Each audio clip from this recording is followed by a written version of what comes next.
They launch a full-scale assault on a man who has died and killed more times than they can count. You really thought a generic sort of stallion was going to do something against our boy GD? This knight is out here screaming his lungs out like a main character, only for GD to block his ultimate move with zero effort. It is honestly embarrassing to watch. This formless sword user thought he was the peak of the food chain, but GD decides it is nap time. One single strike and this supposed elite is eating the floor. Local human humbles a bunch of tin cans, and we are absolutely here for the disrespect. The rest of the squad is finally starting to use their last 2 brain cells. They realize this isn't some random mortal they can bully. They are looking at a transcendent being who probably eats gods for breakfast, and the vibe in the room just went from subjugation to please don't kill us. GD is just standing there, looking like the final boss he actually is. He is surrounded by these so-called guardians who are now trembling in their boots. It is time for a little Q&A session, and GD is not in a patient mood. RMC wants to know how these losers are even alive. A dimensional collapse should have turned them into cosmic dust, yet here they are, trespassing in his house.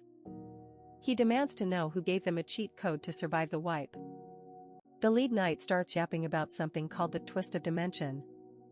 Apparently, their lord tried to open a back door to the nest, but the universe said no and slapped them across the dimensional boundary like unwanted leftovers. We get a glimpse of the absolute chaos that went down. These guys were flung out of their world because the dimensions got warped. Now GD is digging deeper, asking for the juicy details on this twist that messed up his peaceful life. Here comes the lore drop. The knight mentions the horizon of providence. This is the source of all the distortion, and it is a concept so wild that even GD looks a bit rattled. When the MC gets worried, you know things are about to get scandalous. GD is doing some mental gymnastics because this horizon thing never appeared in any of his previous regressions. This timeline is officially going off the rails, and our boy is realizing that his guidebook to the future is now basically useless. The knight claims some mysterious wolf from beyond that horizon guided them straight to the dragon hatchlings.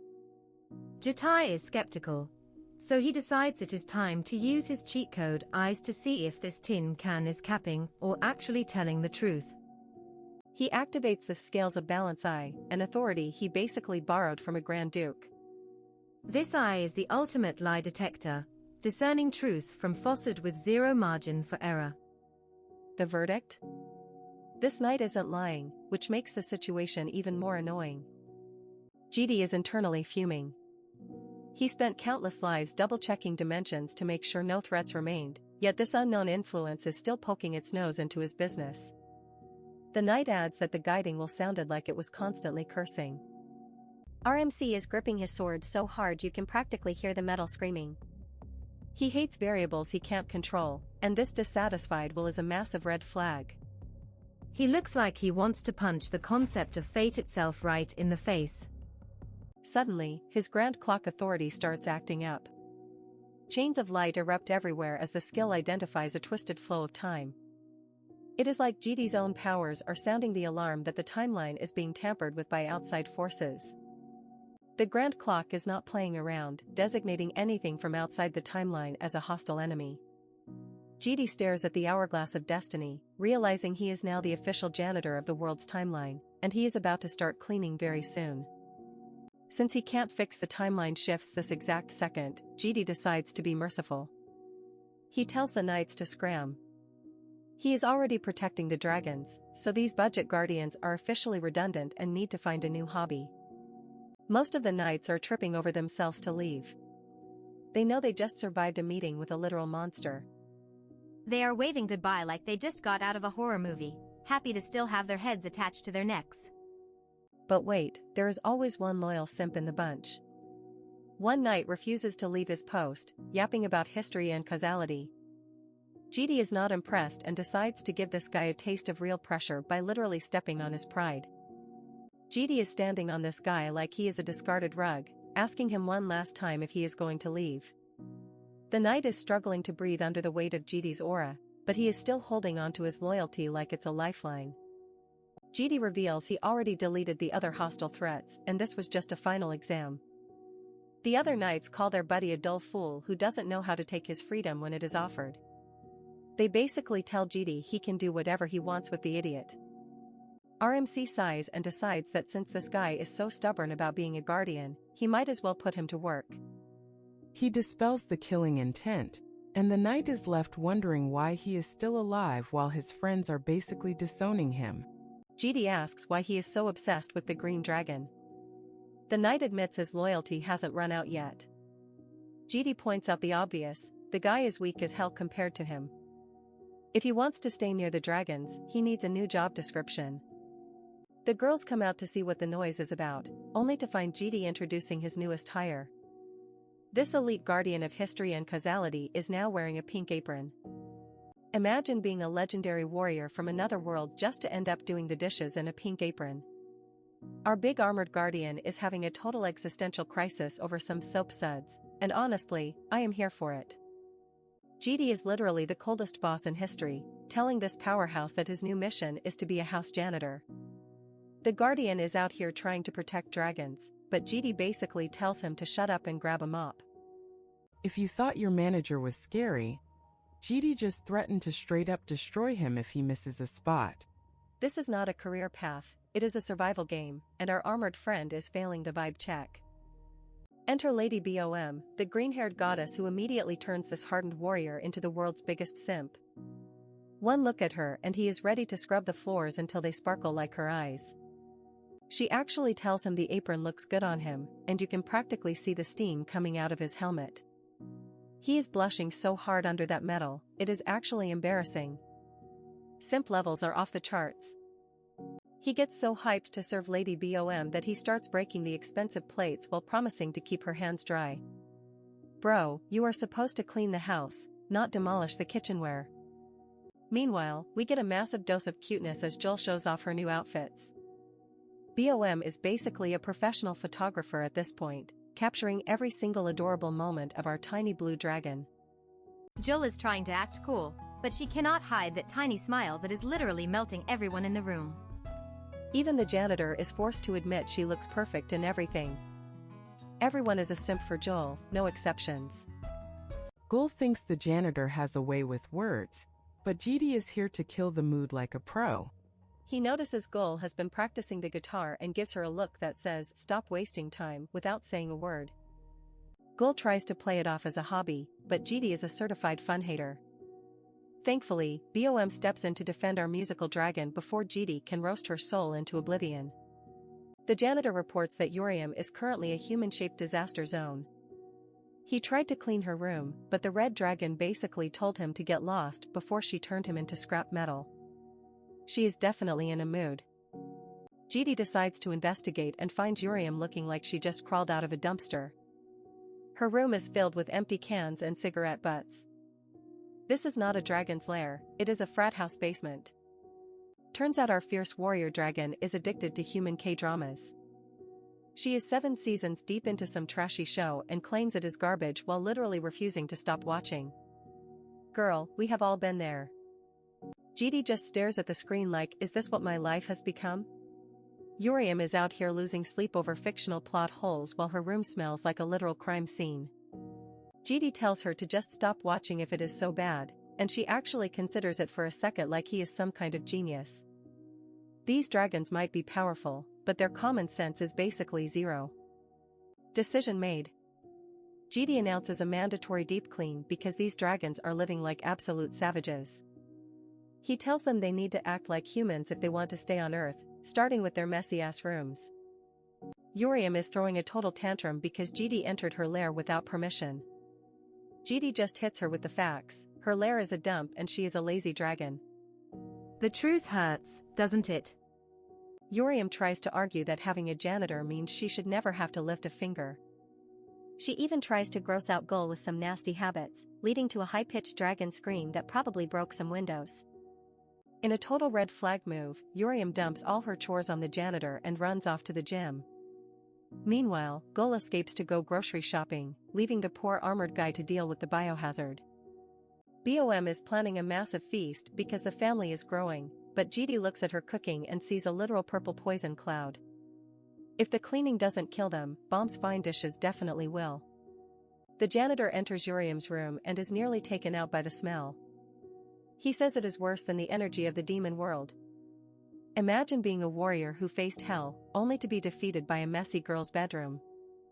This GD starts lecturing the janitor on the importance of recycling. He is talking about sorting cans and plastic like it is the most important thing in the universe. Who is this civilized version of our cold MC? The janitor realizes this is GD's shadow clone, and the tension is thick enough to cut with a sword. They are having a standoff over garbage sorting, which is the most slice-of-life drama I have ever seen. The real GD walks in and finds them staring each other down. He tells the clone to stop being a diva and help with the manual labor. Even GD's own shadows are not safe from the cleaning grind.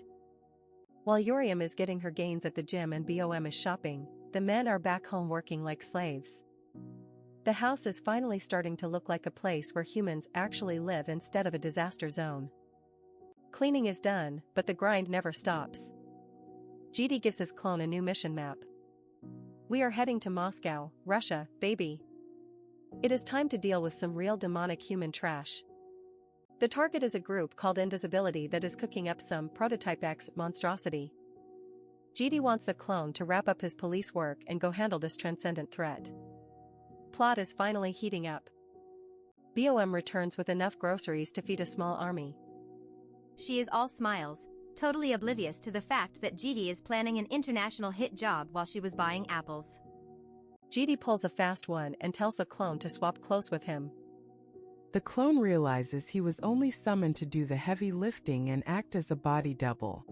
The level of disrespect is legendary. The day ends with a family dinner of purple soup that looks like it came from a radioactive swamp. The dragons love it. The janitor is officially part of. We start in a literal slaughterhouse near the lair, where our boy GD is currently turning some poor fodder into a human puddle. This trash mob actually thinks he has leverage while coughing up blood, asking GD if he really thinks he can get away with this. The audacity is off the charts as this demonic human tries to flex. He tells GD he should be begging on his knees if he knew who was backing him. GD just stares with those dead eyes, looking like he has heard this script 1,000 times, because he literally has. GD doesn't just know, he starts dropping names like he is reading the credits. He calls out Professor Yuan of the Blue Dragon School, or as he is known in the underworld, a demonic simp for the organization called Invisibility. The look of pure terror on the fodder face is worth its weight in gold. It is time for a little truth serum, and by that, I mean Jitai activating his scales of balance eyes. This SS rank authority is basically a cosmic lie detector that makes your soul itch. He tells the guy to stop the cap and start talking, or things are going to get way more messy. These seats aren't just for show. We are talking about disaster-level powerhouses who can command their own legions. Imagine a walking natural disaster with an army of psychos behind them. That is the kind of smoke Yuan is trying to inhale. GD is smelling something fishy, and it is not just the dead bodies. In every other regression run, Yuan was a mid-tier loser who never even got close to a seat. Suddenly, this guy is a mastermind? The math is not mateing, and GD knows someone has been messing with the timeline. It turns out Yuan is an anomaly fueled by malice from outside the current timeline. He is basically a glitch in the Matrix who has kept the best elements from past lives to interfere with GD's plans. This guy is literally a cheat code character trying to ruin the run. GD realizes that this outside force can interfere with everything related to him. The informant, thinking he is still part of the conversation, whimpers that this is all he knows. Honestly, buddy, you should have just stayed home today. Now comes the classic loser move. The guy starts begging for mercy, claiming he has a sick mother waiting for him. He even promises to be a double agent. GD just gives him a look that says, I have heard that one in at least 5 different timelines. Jitai hits him with the ultimate cold line. Even if you were telling the truth, you would still be dead. He snaps his fingers and activates his destruction authority, because our MC does not do forgiveness and he definitely does not do sparing witnesses. While GD is plotting counterterrorism, we see a glimpse of the school life he is trying to protect. He knows if Yuan succeeds, the Lair Academy is going to become ground zero for a disaster. He is the only one who sees the storm coming while everyone else is enjoying the sun. Enter the cuteness overload. Random bystanders are losing their minds over how adorable little Jewel is. Look at her with that blue hair and her stuffed bear. She is pouting because people won't stop staring at her, and honestly, same, Joel, same. The fan club is growing by the second, but then GD shows up looking like a Grim Reaper in a dress shirt. The girls gushing over Joel get the absolute fright of their lives when they see his scary face. They probably think he is about to kidnap her, but nope, he is just the guardian. GD asks if they have business with the kid, and they scatter like roaches when the lights turn on. BOM finally catches up, looking like a literal angel in the middle of this chaos. She has been looking for him all day while he was out doing his business, which we know involved a lot of blood. BOM and GD sit on a bench, and she is just happy to spend some quiet time together before the school year starts. She is the heart of this group, always trying to find a moment of peace while GD is busy worrying about the end of the world. Then BOM drops the bomb. She says they look like a family sitting there, and she jokingly suggests that Joel is the daughter, she is the mother, and GD is the father. The shipping community just exploded, but GD's reaction is basically a blank stare. Joel is just vibing in the background, completely unaware that her parents are having a moment. BOM is teasing GD, but you can tell she kind of means it. GD, being the ultimate brick wall, just tells her to stop saying strange things. BOM bursts out laughing, telling him he doesn't have to look so serious. She was just kidding. Or was she? GD just wants to go home because his social battery is at 0% after a long day of murder and domestic roleplay. We get a beautiful sunset shot as the family heads home. But don't get too comfortable, because the next morning is the start of the school semester. The cherry blossoms are falling, and the students are out in force. It is the calm before the academic storm. The academy looks high-tech and fancy, but we know it is crawling with future problems. Gul is the most hyped person on the planet right now. She is finally going to school. Look at that sparkle in her eyes, she is pure cinnamon roll energy. Gul is running through the streets with a piece of toast in her mouth. Why? Because she is obsessed with a romantic myth from her homeland, Escalifa. Apparently, if you bump into someone while eating toast, they are your destined partner. This girl has been watching way too much shoujo anime.